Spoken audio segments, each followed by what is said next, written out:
Natawa naman ang matanda at sinabing kakaiba talaga si Onoda dahil hindi lang tibay ng loob ang ipinapakita ng bata kundi pati ang Katanji tanging saya na makikita sa bawat pagpadyak nito. Habang tinitingnan ni Imaizumi si Onoda ay napansin nito na mas gumagaling pa iyon sa pagpadyak at alam din nito kung paano kontrolin ang pagpedal. Wala umanong pakialam si Onoda sa karera dahil gusto lang talaga nito ang kanyang ginagawa. Pero kung iisipin umano ni Imaizumi na isa lang iyong baguhan ay mukhang manganganib ang posisyon niya kaya kailangan niyang bilasan ng 10%. Samantala, mapapansin naman si Naruko na bahagyang nahihirapan dahil hindi niya napansin sa mapa kung gaano katarik ang daan. At dahil mas mabigat na gear ang ginagamit nito ay hindi niyon basta-basta kayang magpalit sa ganong sitwasyon. Napansin ni Onoda na nahihirapan si Naruko habang doon naman napatunayan ni Imaizumi na isa nga iyong sprinter. Hinintay ni Onoda ang kaibigan pero sinabi nito na dapat ay ibigay ni Onoda ang lahat ng makakaya niya, at hindi man umano ito magaling sa matarik na lugar ay babawi ito sa sunod na stage at lalampasan si Imaizumi. Hinawakan ni Naruko ang kamay ni Onoda para ibigay dito ang lakas ng kanyang loob at pinayuhan ito na huwag mawalan ng pag-asa at ipakita ang sariling kakayahan. Dahil doon ay muling umabante si Onoda kaya sinabi ni Tadakoro na isa talaga iyong likas na climber pero para kay Kinjo ay imposibleng maunahan yun si Imaizumi sapagkat kulang na kulang pa ang kakayahan at karanasan nito para maging isang tunay na climber. Nagsalita ang coach at sinabing hindi iyon masasabi ni Kinjo sapagkat minsan ay magugulat na lang umano sila sa bilis ng pagbabago ng isang tao. Sa huling 2 kilometro na natitira, naalala ni Onoda ang sinabi ni Naruko na hindi yun mananalo doon kaya ipinaubaya na yun sa kanya ang pag-akyat sa pinakatuktok, at may itinuro iyon na kakaibang teknik sa kanya. Habang pilit na lumalaban ay ipinangako ni Onoda na gagalingan niya pero dahil sa taas ng cadence nito ay inisip ni Imaizumi na imposibleng magawa pa iyon ni Onoda sa susunod na 60 metro. Malaki rin ang pagnanais ni Imaizumi na manalo sa karera kaya huminahon lang ito upang makontrol ang bigat at bilis niya, nang sa gayon ay mapanatili niya ang pintig ng kanyang puso. Napansin ni Tadakoro na kakaiba ang pagbibisiklete ni Imaizumi sa laban na iyon, lalo na at alam niya na ayaw ng batang iyon na natatalo, kaya sigurado siya na sa stage na ito ay hindi nito hahayaan na mauna ang iba sa pag-akyat ng bundok. Pati din ni Miki dahil alam nito na noon pa man ay kakaiba na talaga si Imaizumi. Bata pa lang ay magkakilala na sila at alam niya kung gaano kahilig si Imaizumi sa pagbibisikleta. Nung una ay magaslaw si Imaizumi at walang pakialam pero seryoso ito sa bawat karera na sinasalihan nito. Ngayon ay nagbago na ito at medyo kalmado na, at napansin iyon ni Miki noong magkarera ang dalawa ni Onoda. Sa mga oras na ito ay 1.5 metro na lang ang tatakbuhin nila pero mapapansin na mas lumalaki ang agwat ng dalawa dahil mas binilisan pa ni Imaizumi ang pagpapatakbo kaysa kanina. Gustuhin mang humabol ni Onoda ay wala naman itong maisip na paraan kaya ginawa niya na lang motibasyon si Naruko para mas dagdagan pa ng 30 RPM ang kanyang pagpadyak. Aminado ito na nahihirapan na siya pero iyon lang ang alam niyang paraan. Inisip ni Imaizumi na nababaliw na si Onoda sapagkat hindi umano basta-basta na itataas ng 30 RPM ang cadence tapos paakyat pa ang daan.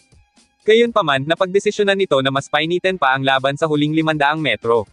Kasabay niyon ay ang panghihinayang ni Naruko sapagkat hindi umano nito makikita ang pagkabigla sa mukha ni Imaizumi.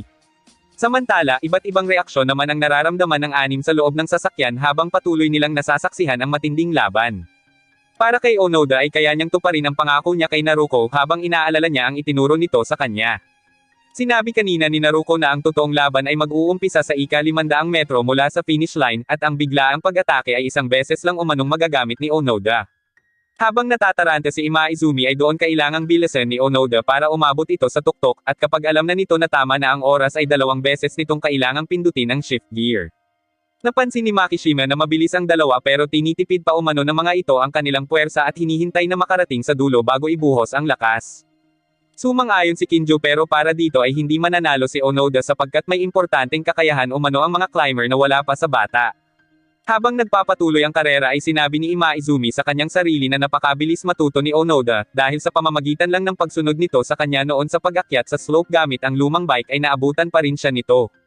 Sinabi niya kay Onoda na sa totoo lang ay natutuwa siya sa laban nilang iyon pero sisiguraduhin niya na siya ang mananalo, at saka na lang umano sila magkarera kapag marunong nang sumayaw si Onoda. Pagkatapos ay tumayo na si Imaizumi pagpatak ng 300 metro, bagay na ikinagulat ni Tadakoro. Ngunit para kay Onoda ay iyon pala ang hudyat nito para sa itinurong kakaibang teknik ni Naruko.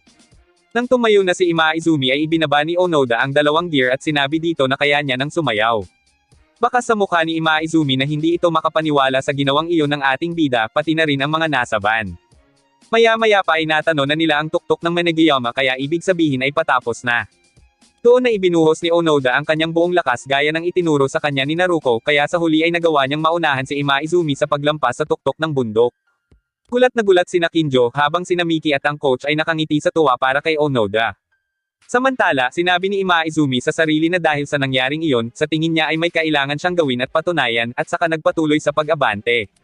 Nahulog naman si Onoda sa bisikleta dahil sa sobrang pagod ng katawan nito kaya agad itong tinulungan ni Miki. Bagamat nauna nga sa tuktok ay sinabi ni Tadakoro na sumakay na ulit ito sa bisikleta dahil kung hindi umano aabot si Onoda sa finish line ay baliwala rin ang ginawa ng bata. Lumapit si Kinjo at inalalayan si Onoda para makatayo at saka sinabing magaling ang ginawa nito kanina kaya magpahinga na muna ito sa ngayon. Nang makapagpahinga ng bahagya ay doon palang napagtanto ni Onoda na nahulog siya sa bisikleta, kaya labis itong nag-alala para sa bike na ipinahiram ng Kanzaki Shop sa kanya.